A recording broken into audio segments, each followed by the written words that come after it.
ऊपर सो रही थी एक डरावनी चुड़ैल। पेड़ से पपीते गिरने की आवाज से उसकी नींद टूट जाती है। बात क्या है, इतनी जोर से ये कैसी आवाज हुई? क्या कोई पपीते तोड़ रहा है? जरा देखो तो। दिन ढल के शाम होने को आई। किसान अपने अपने घर लौट रहे हैं। मछुआरे भी नाव लेकर अपने घर लौट रहे हैं। तभी जंगल के रास्ते से चलते हुए आ रहे हैं एक लकड़हारा दंपति, पवन और माया।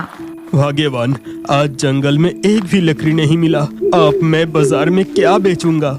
मुझे भी वही चिंता हो रही है। घर में जरा सा भी चावल नहीं है। सोचा था कल बाजार में लकड़ी बेचकर कुछ चावल खरीद कर लाएंगे, लेकिन अब क्या होगा?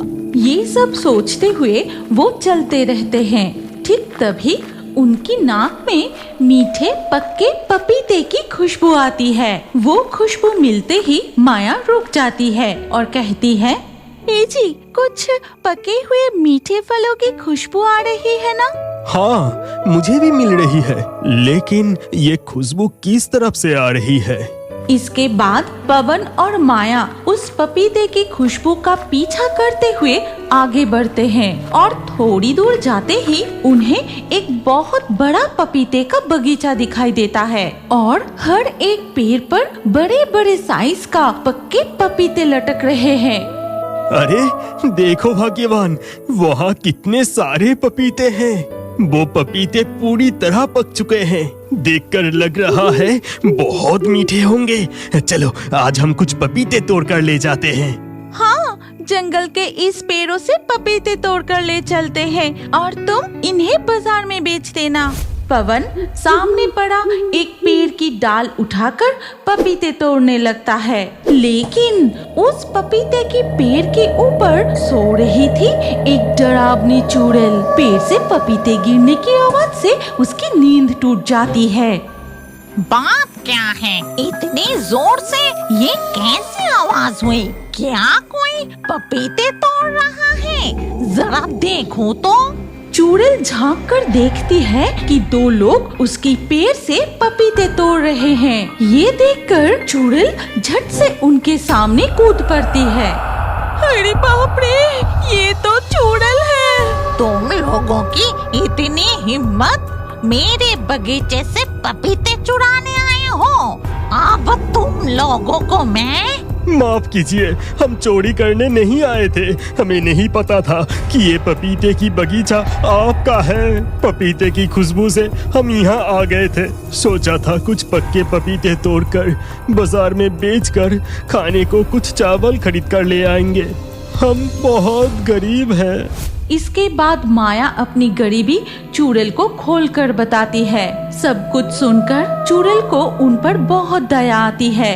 मैं समझ गई कि तुम लोग बहुत ईमानदार और मेहनती हो, लेकिन ये पपीते किसी आम इंसान के खाने के पपीते नहीं हैं। ये पपीते जंगल के भूत प्रेत चुड़ैल खाते हैं। मैं तुम्हें ये पपीते नहीं दे सकती, लेकिन हाँ, मैं तुम्हें कुछ जादुई पपीते की बीज देती हूँ। इन्हें अपने घर के पास बो देना, फिर देखना क्या होता है। वो दोनों चुड़ैल के हाथ से पपीते के बीज लेकर घर लौट आते हैं और उन्हें अपने घर के आंगन में बो देते हैं। उस रात वो सिर्फ पानी पीकर ही सो जाते हैं। फिर धीरे धीरे सुबह हो जाती है और सुबह नींद से जागते ही माया बाहर निकलकर देखती है। ए जी, सुनते हो? जल्दी बाहर आके देखो तो जरा। माया की आवाज सुनकर पवन जल्दी से बाहर आता है और देखते हैं रातों रात पपीते के पेड़ बड़े होकर उनमें बड़े बड़े पपीते लटक रहे हैं और पपीते की खुशबू से चारों ओर महक रहा है। तुम देर मत करो, जल्दी से कुछ पपीते तोड़कर बाजार में बेच कर आओ। पवन जल्दी से बहुत सारे पपीते तोड़कर टोकरी में भरकर बाजार में बेचने जाता है। पपीते ले जाओ, पपीते, मीठे पक्के पपीते। अरे जल्दी ले जाओ, एक बार जो खाएगा वो बार बार खरीदेगा। पक्के पपीते ले जाओ। पलाश की टोकरी में रखे पपीते की खुशबू से पूरा बाजार महक उठता है और उसके टोकरी में ऐसे पक्के पपीते देखकर सब उसके पास आने लगते हैं। वाह, तेरे टोकरी में रखे पपीते तो बहुत बड़ा बड़ा है और पूरी तरह पक भी चुके हैं। लग रहा है बहुत मीठा होगा। इसका दाम बताओ जरा। एक पपीते की दाम मात्र 20 रुपए। अरे काका, मेरा पपीता बहुत अच्छा होगा, लेकर तो जाओ। देखना, पपीते खाने के बाद कल फिर मेरी दुकान पर खरीदने आओगे। इस तरह एक एक करके पवन के सारे पपीते बिक जाते हैं। फिर वो चाल, दाल, अनाज खरीद कर घर लौट आता है। भाग्यवान, देखो मैं कितने सारे सामान लाया हूँ। आज तरह तरह की खाना बनाओ। बहुत दिनों से स्वादिष्ट खाना नहीं खाया। हाँ, आज तरह तरह के पकवान बनाऊंगी। चलो अब अंदर चलो। इसके बाद वो दोनों अंदर चले जाते हैं। अगले दिन सुबह पवन फिर से टोकरी भर के पपीते लेकर बाजार जाता है। ले जाओ, मीठे पक्के पपीते ले जाओ, पपीते ले जाओ। पवन भैया, कल तुम्हारी दुकान से 2 पपीते लेकर गए थे। बहुत स्वादिष्ट और बहुत मीठी थी। आज मुझे और 2 पपीते दे दो। ठीक है, ये लो। आज भी पवन के सारे पपीते बिक जाते हैं और इस तरह धीरे धीरे उनके घर की गरीबी दूर होने लगती है। और पवन के इस बदलाव को कई दिनों से देख रहा था उनका ही पड़ोसी शंभू। बात क्या है, रातों रात पवन की गरीबी दूर कैसे हो गई? उन्हें तो ठीक से खाना भी नहीं मिलता था और उनके घर के आसपास तो कभी पपीते के पेड़ नहीं देखा। जरा देखूं तो मामला क्या है। फिर शंभू जाकर छिपकर देखता है पवन के घर के आंगन में बहुत सारे पपीते के पेड़ लगे हैं और उन पर बड़े बड़े पक्के पपीते लटक रहे हैं। बाप रे बाप, कितने सारे पपीते के पेड़ और कितने सारे पपीते। नहीं, ये बात मेरी पत्नी को बताना पड़ेगा। इसके बाद शंभू घर लौटकर अपनी पत्नी कुहेली को सारी बात बताता है और सब कुछ सुनकर, ये तुम क्या कह रहे हो? नहीं, उन्हें इस तरह से अमीर बनने नहीं दे सकती। आज रात तुम जाकर। हाँ भाग्यवान, समझ गया। आज रात तुम और मैं जाकर। वो जैसा सोचा वैसा ही किया। गहरी रात होते ही शंभू और कुहेली जाकर पवन के आंगन के सारे पपीते के पेड़ काट देते हैं और अगले दिन सुबह होते ही, हाय हाय, ये क्या अनर्थ हो गया? हमारा ऐसा सर्वनाश किसने कर दिया? हे जी, जल्दी बाहर आकर देखो। ये क्या? देखकर लग रहा है किसी ने जानबूझकर हमारे सारे पपीते के पेड़ काट दिए हैं। हमारा ऐसा नुकसान किसने किया? सुनो ना, हम फिर से जंगल में चुड़ैल के पास चलते हैं। वो चुड़ैल बहुत दयालु है, वो जरूर मदद करेगी।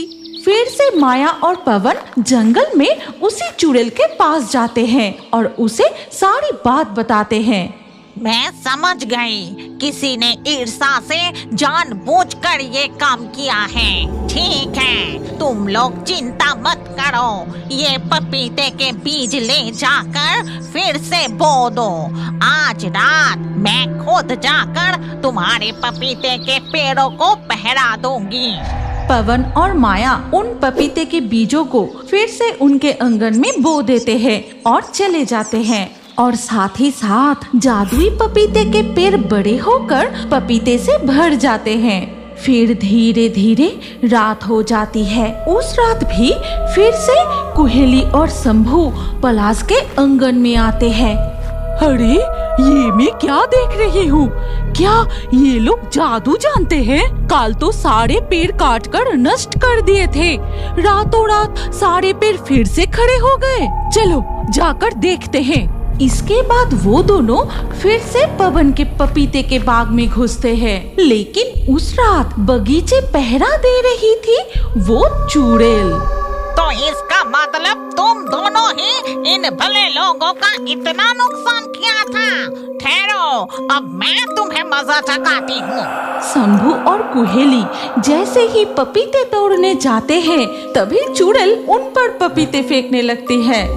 अरे ये क्या, इस तरह से ये पपीते कहाँ से उड़कर आ रहे हैं? रुको, अभी ये सब देखने की समय नहीं है, पहले इन पेड़ों को काट कर गिराना पड़ेगा। फिर शंभू कुल्हाड़ी लेकर जैसे ही पपीते की पेड़ फिर से काटने जाता है, अचानक कुल्हाड़ी गायब हो जाता है और ठीक तभी चुड़ैल उनके सामने छलांग लगाकर आ जाती है। तुम लोगों की इतनी हिम्मत, जलन में आकर इनके पपीते के बगीचे को नष्ट करने आए हो। आज मैं तुम्हें अच्छे से सबक सिखाऊंगी। ये कहकर चुड़ैल उन दोनों को हवा में उठा लेती है, फिर जादू करके उनके सामने मच्छरों का एक झुंड ले आती है। अरे बाप रे, मच्छरों के काटने से मेरा हालत खराब हो गया। अरे बाप रे, कितनी जोर से मच्छर काट रही है, हमें माफ कर दीजिए। हम फिर कभी भी पड़ोसी के नुकसान नहीं करेंगे, हमें माफ कर दीजिए। जाओ, भागो यहाँ से, दोबारा कभी इस इलाके में दिखाई मत देना। ये कहकर चुड़ैल उन्हें नीचे उतर देती है और वो दोनों मच्छरों का डंक खाते हुए वहाँ से भाग जाते हैं। उनकी चीख सुनकर पवन और माया कमरे से बाहर आते हैं। सुनो, अब चिंता करने की कोई जरूरत नहीं। अब तुम्हारे पपीते के बाग को कोई नुकसान नहीं पहुँचाएगा। चुड़ैल, आपका बहुत बहुत धन्यवाद। लेकिन मेरी एक शर्त है। शर्त नहीं, आप आदेश कीजिए। हमारे जंगल में पपीते कम पड़ रहे हैं, पास वाले जंगल से बहुत पपीतों की मांग आ रही है। आज से तुम्हारे बगीचे में जितने पपीते उगेंगे उसका आधा हिस्सा बाजार में बेचना और आधा हिस्सा हमारे भूतों के जंगल में बेचना। इसके बाद से वो कुछ पपीते दिन में बाजार में बेचते हैं और कुछ पपीते रात में भूतों के जंगल में ले जाते हैं। वहाँ बहुत सारे देसी विदेशी भूत पपीते खरीदने आते हैं। इसी तरह धीरे धीरे पवन और माया की गरीबी दूर हो जाती है। क्या आप जानते हैं कि आपका नाम भी हमारी कार्टून वीडियो में आ सकता है? और आज के लाकी ड्रॉ में चुने गए नाम हैं इमरान, रिया, नेहा, अनुष्का, सिमरन, प्रिंस, गुलशन, अरुष, ब्यूटी, रंजन, लक्ष्मी, शिवम, शेखर, निशांत, अलीशा। आपका नाम और अच्छे कमेंट हमारे अगले वीडियो में देखने के लिए अभी हमारे का नाम कमेंट में लिखिए और स्क्रीन के ऊपर जो अगला वीडियो दिख रहा है उस पर क्लिक कर